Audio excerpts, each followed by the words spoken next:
Akkam jirtan kabajamtoota sabboontoota ilmaan Oromoo bakka jirtanitti nageenyi Waaqaa kan Oromummaadhaa isin haa dhaqqabuun ja'a.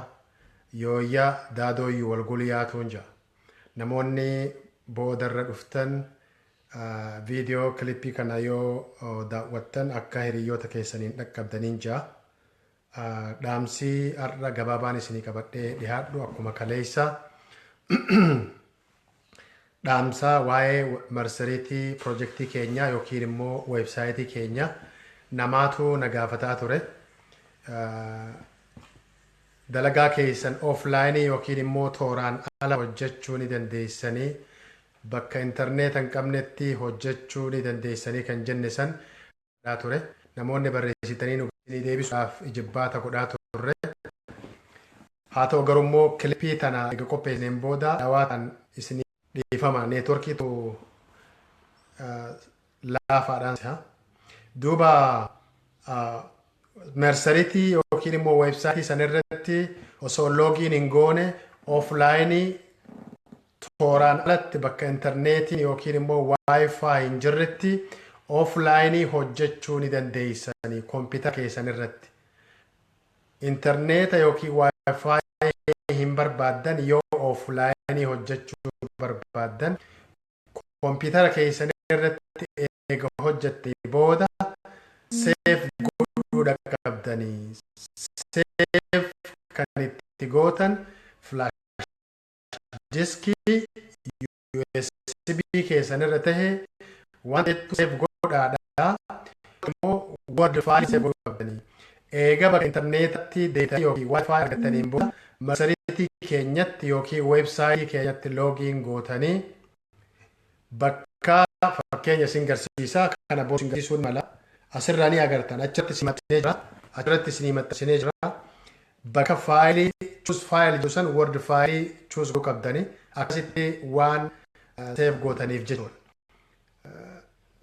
Faayilii word faayiliidhaan seef gootanii flash diskii keessarratti eegas immoo mana galtanii bakka intarneetaaf waayifaa hin jirutti itti fe'uu dandeessan upload godhuu dandeessanii jechuudha.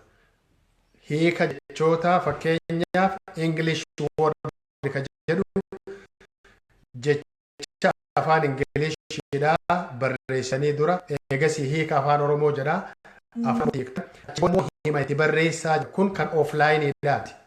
Intarneeta isin hin qabnetti jechuudha. Bakka intarneeta hin qabne tooraan alatti ogaa hojjettan. Jecha afaan Ingiliishiidhaan beektan barreessitan achi booda hiika afaan Oromoodhaa jala keessan achi booda hima ittiin ijaartan. Waan san seef gootanii tartiibaan barreessitan jechuudha. Faayila word faayiliidhaan seef gootan achi booda immoo eega bakka intarneeta deebitan. Weebsaayitii keenyatti yookiin marsariitii keenyatti loogiin gootanii yuuzarneemiif paaswordiin kanuma duraanii ta'a jechuudha. Akkasitti eegasii waan hojjettan san itti feetan yookiin immoo upload itti gootanii jechuudha. Qabxiin tokko kan irraa dubbachuu barbaade kana. Inni lammataa immoo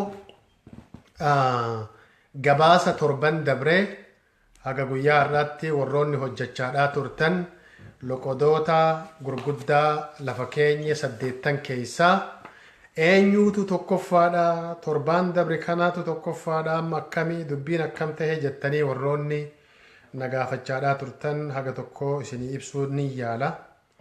Kun amma haga ammaa kan jechaadhaa jiru kun raw daataa jechuudha.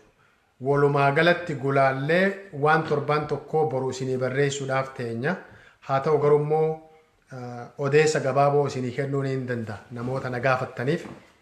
Ta duraa torban dabre keessa aaddee Qananii akkasuma immoo Amaan Shifarraa Majaa Oromiyaarraa namoota kanneen atiink Oromiyaan natti fakkaata namoota kanneen maqaa dha'aa turre. Eegas immoo Sanduras Lalisaadhaa fi Daani'eel maqaa dhahaadhaa turre torbaaniin jechuudha kan dabre. Amma garuu waan isin ajaa'ibsiisu namoota toora tokkoffaa haga 10ffaa bahan yookiin immoo 15ffaa bahan isinii himuudhaaf ta'a jechuudha. Ammatti kan gubbaa jiru obbo Daani'eel Bariisoo Areerii jechoota 1,600 akka hiike Daaneel Bariisoo Areerii Loqoda Gujii irraa nama akkaan irratti hojjetaa jiru namoota guyyaa muraasa dura isa dabree turelleen itti deebi'ee guyyama muraasa keessatti tooppii ta'e jechuudha. Tokkoffaa irra jira akka nama dhuunfaatti Daaneel Bariisoo Areerii jechoota 1160 hiike jechuudha. Namni lammaffaadhaa nama Guddataa Dayyaasaa jedhamu. Guddataa Dayyaasaa jechoota 834 akka nama lammaffaatti jechuudha. Guddataa Dayyaasaa jechoota 834 hiike. Namni sadaffaadhaa Lalisaa Hiikaa. Lalisaa Hiikaa jechoota 398 nama sadaffaa ta'eeti jira jechuudha. Tokkoffaan Daaneel Bariisoo Areerii, lammaffaan Guddataa Dayyaasaa, sadaffaan Lalisaa Hiikaa, afraffaan Amaanuu Shifarraa, shanaffaan Amaanuweel Raagaa, jahaffaan Muhammad Hassan, torbaffaan Qananii Hiikaa, saddeettaffaan Tujubaa Teessoo, saglaffaan Tolosaa Moradaa, kurnaffaan Najaash Abdurrahmaan, kudha tokkoffaan Kadir Amaan, kudha lammaffaan Umar Awwal Kennaa, kan itti aanu Tamasgen Ayyaanaa Dafaa, kan itti aanu Isheetuu Mangashaa, kan itti aanu Kamaal Abdallaa fi nama eenyuu Kabbannee Tarrafaa nama jedhamu jechuudha. Kurnan duraa irran isinii deebi'a. Daaneel Bariisoo Areerii, Guddataa Dayyaasaa, Lalisaa Hiikaa, Amaaneel Shifarraa, Amaaneel Raagaa, Muhammad Hassan, Qananii Hiikaa, Tujubaa Teessoo, Tolosaa Moradaa, Najaash Abdurrahmaan. Namoonni kunneen top 10 ta'anii akka nama dhuunfaatti irratti hojjechaadhaa jiran. Dhugumatti galata guddaa qaban. Keessattuu namoonni irratti hirmaatanii qooda guddaa gumaachaadhaa jiran, hojii boonsaa hojjetan, loqoda isaaniitiifis qooda guddaa afaan Oromootis akka dagaaguuf dagahoru akka guddatu godhuudhaaf qooda guddaa gumaachan galata guddaa qabaniin jira. Maqaa sabboontotaatii fi waahiloottan pirojektii kana waliin hojjennuutiin galata guddaa qabdaniin jiran namoota amma maqaa isinii eere. Akka loqoda 8 lafa keenya keessatti loqoda 8 lafa keenya keessaa kan daataa roo ta'e kan harkaa ammatti qabnu walumaa gala dimshaasha jechoo kiyya adda baafnee boru isinii maxxansina. Hagasiif garuu hin muddaminaan isiniin jaa. Hagasiif information akka muddamneef haga amma dura wal afran wal qabanii turan loqonni Arsii Baalee yookiin Arsiidhaa, Harargee, Maccaa fi Tuulamni wal qabanii turan. Daataa ammaa qabnu kanarraa akka agarrutti boru waliigalaan cuunfinee isiniif gabaafna. Isinii maxxansina jechoo kiyya. Ammaaf informationni an qabu tokkoffaan Arsii kan torbaan tokkoo jechoodha. Kan torbaan tokkoo jechoota 897 hiikanii jiran. Hima gara 795 uumaniiti jiran. Jechoota 897 yoo hiikan hima 795 barreessaniiti jiran jechoodha. Dhugumatti hojii boonsaa hojjechaa jirtan Weldaan Viva Kamaalii fi Tuutni Kamaalii wajji hojjechaadhaa jirtan hundi keessanuu ka biyya keessaa fi alattillee hirmaattanii jirtan dhugumatti galata guddaa qabdan. Loqonni Arsiidhaa tokkoffaa deemaa jira jechoodha. Afran wal qabanii turan amma garuu tokkoffaa deemaadhaa jira. Inni lamaffaa loqoda Maccaati. Loqonni Maccaa 795 jechoota 795 hiikaniiti jiran. Hima 691 barreessaniiti jiran jechoodha. Hima 691 691 gumaachaniiti jiran. lammaffaa jiran jechuudha. Warri maccaa loqonni maccaa lammaffaa jira jechoota 795 hiikuudhaan hima 691 ijaaranii jiran jechuudha. Kan sadaffaadhaa Gujiidha. Waan isin ajaa'ibsiisu Booranaa dhiifama loqoda Harargee ituu humbannaa afran qalloo faanniyyaa maccaa fi tuulamni afran kun wal dorgomaadhaa turan. Amma immoo Gujiitu afran duraa keessa seene jechuudha. Gujiin sadaffaa bahuudhaan kun amma waan namni tokkoo fi namni lamaa namni muraasni halkanii guyyaa irratti hojjete jechuudha. Kanaas qooda guddaa kan gumaache Daani'eel Bariisoo Areerii jechoota 1160 kophaa isaatti jechuudha. Isin ajaa'ibsiisa. Kophaa isaatti sadarkaa sadaffaa top 4 keessa warra seensise isa jechuudha. Dhugumatti galata guddaa qaba. Hangam takka akka afaan isaatiif dhimme garsiisa jechuudha. Tokkoffaa ufiifillee tokkoffaa bahe loqoda irratti hojjechaa jirullee tokkoffaa qaama afran san keessa galche. Itti aansee immoo afaan Oromoodhaa akka dagaagu qooda guddaa gumaacha jechuudha. Gujiin sadaffaa irra jechoota 738 hiikuudhaan jechoota 738 hiikuudhaan hima 194 qofa hima 194 ijaare jechuudha. Maal jechuun amma namni kun ufumaa jecha san hiika eegas immoo himallee ijaara jechuudha. Kanaaf himni inni ijaaru jalaa xiqqoo xiqqaata jechuudha. Fookasiin inni guddaan godhe xiyyeeffannaan inni godhe jechoota hiikoo irratti jechoota hedduu waan torbee tokkooti kun beeka torbee tokkooti jechuudha. Kan sadaffaa bahan jechuudha. Kan afuraffaadhaa loqoda naannoo bahaa ka Harargee 520 jechoota 520tu hiikame hima 365tu ittiin ijaarame jechuudha. Kan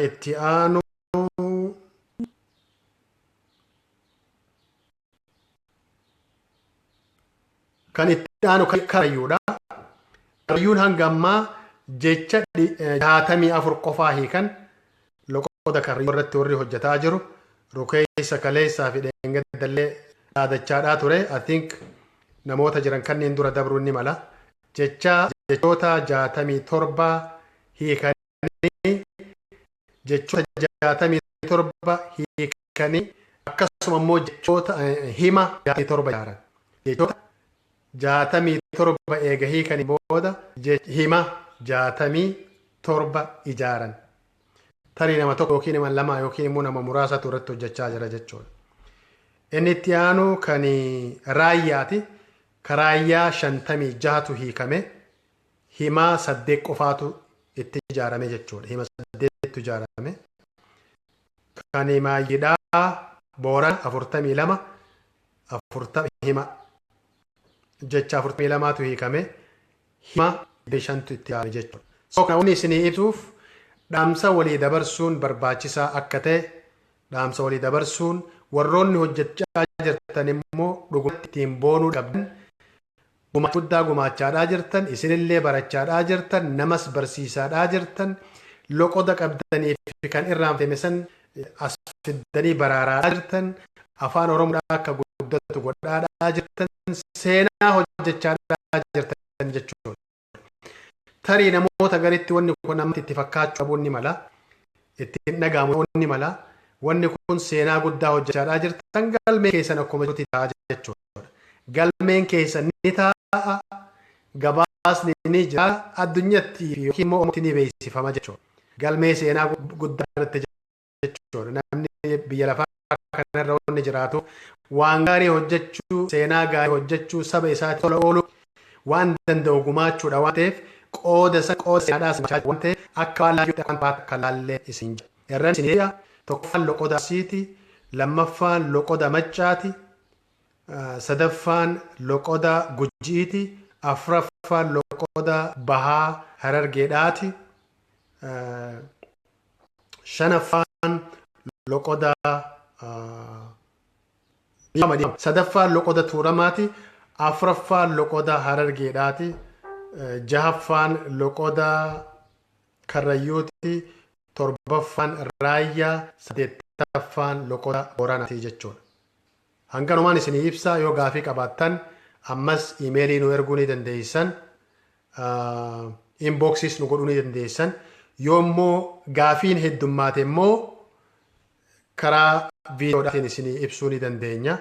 Tarii boru yookiin immoo iftaan televizyiina OMN irratti namoonni dubbachuudhaaf deemanillee ni jiran ibsa isinii godhuu ni danda'an jechuudha. Gaafii adda addaa yoo qabaattan hojii hojjetamu keessatti irran isinii deebi'a. Marsariitii saniin alatti toora marsariitiin ala, toora intarneetaan ala offlaayinii hojjechuu ni dandeessan. Yoo san jarjaraan afaan hiikuu irratti hima keessan ijaaruu irratti eega ijaartaniin booda seef godhuu word faayilaan seef gootanii eega bakka intarneetiitti deebitanii itti fe'uu yookiin immoo upload godhuu ni dandeessan. Waan kana hojii keessa saffisiisuu waan danda'uuf kanaan isinii ibsa. Kan biraa immoo ammallee volontarii ni barbaanna.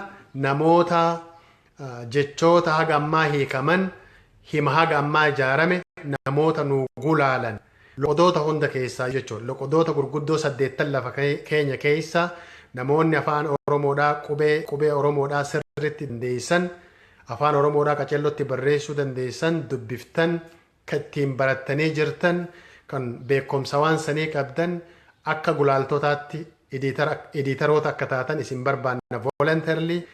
Nutillee ni goona, namoonni biraatis ni godhan. Faayinalii eegaa wanni kun hundi godhameen booda hayyoota xiinqooqatti darsina, lingistikootatti jechuudha.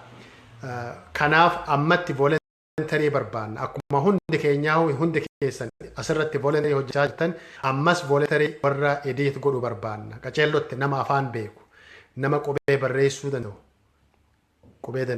danda'u. Hima ijaarame kana qaceellotti akkamitti akka edit godhu ulaalu saneesin jaa. Viidiyoo sanirra deebisee dhaggeeffadhu. Muhammad viidiyoo sanirra deebisee dhaggeeffadhu. Yeroo lama irra deebi'ee dubbadhe dhaamsa kanaan qabaa jechuudha. Loqonni arsiidhaa tokkoffaa bahee siin jedhe, lammaffaan kamaccaati siin jedhe, sadaffaan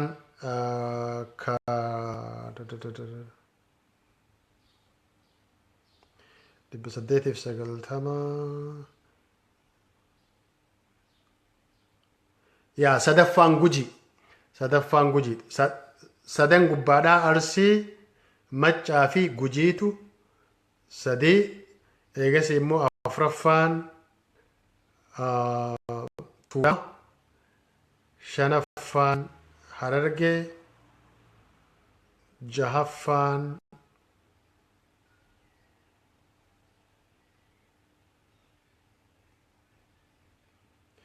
Karrayyuu, torbaffaan Raayyaa, saddeettaffaan Boorana. Viidiyoo irra deebitanii dhaggeeffachuu ni dandeessan yookiin daawwachuu ni dandeessan.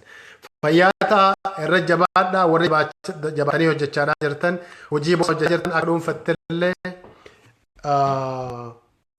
akka murnaa yookiin tuutaatti hojjechaa jirtan waan guddaa kanuman isiniin ja'a. Namoota maqaa isinii himee mireefu namoota maqaa isinii hime.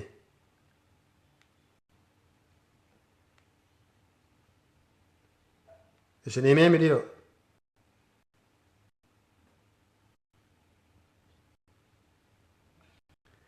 The Toleen Daani'eel Bariisoo Arayerii tokkoffaa, lamaffaa Guddataa Dayyaasaa, sadaffaan Lalisaa Hiiqaa, afuraffaan Amaanuu Shifarraa, shanaffaan Amaanu'eel Raagaa, jahaffaan Muhammad Hassan, torbaffaan Qananii Hiiqaa, saddeettaffaan Tujubaa Teessoo, saglaffaan Tolosaa Moradaa, kurnaffaan Najaash Abdurrahmaan, kudha tokkoffaan Kadiir Amaan, kudha lammaffaan Umar Awwenna, ka itti aanu Tamasgeen akkitti itti fufa jechuudha. Isin hin gahu? Tamasgeen, ka itti aanu Isheetu Mangashaa, ka itti aanu Kamaal Abdallaa, ka itti aanu Kabbannee Tarrafa. Namoota kanniiniin isin jaa. Fayyaataa ulfaadhaa. Viidiyoo kana waliif dabarsaa, sheer walii godhaa, waa hedduu keessaniin ga'a. Gaafii qabdan Gaafii qabdani. Gaafii waan qabaanne yeroo biraa walitti dachana fayyaa.